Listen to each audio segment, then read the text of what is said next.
Hello and welcome to the program. Edmore Masendeke is not a new guest on the program Breaking New Ground. He was here in 2004.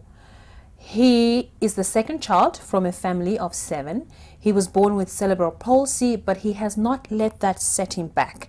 He's continued to carry on leading a normal and meaningful life. When he came to the program in 2004, he told us that he had a passion to write poetry and he was actually compiling it into a book. Well, guess what? 2 years later, he has produced his first book, publication here called Poems for Life.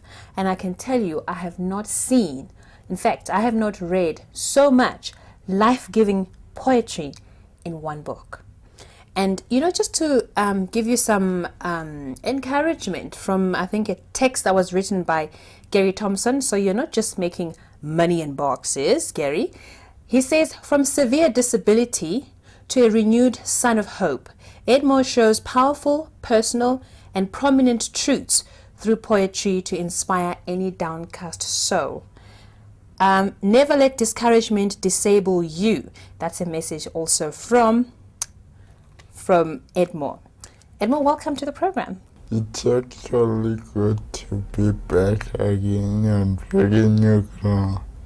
Edmore, I'd like to start off by reading a short story from your preface, which is a story that has also inspired you to put the poetry together. It was a Friday in the early hours of evening. I wanted to get home as soon as possible so that I could start enjoying my weekend early. From my previous experience, I knew that Friday was a bad day for anyone trying to catch a lift home from the roadside.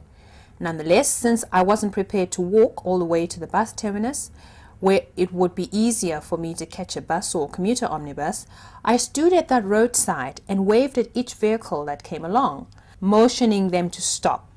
The first vehicle to stop for me, a commuter omnibus, did so at a distance. I walked up to it to inquire of its destination. Since it wasn't going where I wanted to go, I stood on the pavement waiting for it to leave. It was only a minute later that it managed to squeeze itself back into the flow of traffic.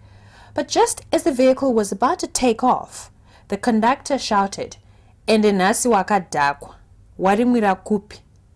And that translates to, "You sure are drunk today. Where did you get your drink?" This is just one example of the nasty experiences I've had to deal with in my life. I've just been reading the preface to your book, and that's just one of the nasty experiences that you've had to go through. How did you feel when this combi driver literally just threw the words at you and just drove off? Initially, I just wanted to give him a piece of my money, but it just dawned on me that you can't change anything by doing that.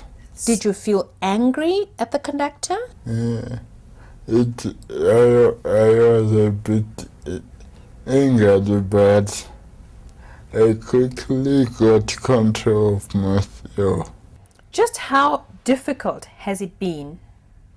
It was difficult, as I mentioned in my book, over the first few years, and I was still looking for comfort all from people and not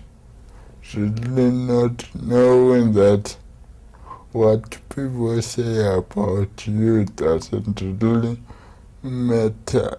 You have to know who you are. What kind of comfort were you looking for from the world? I think I wanted people just to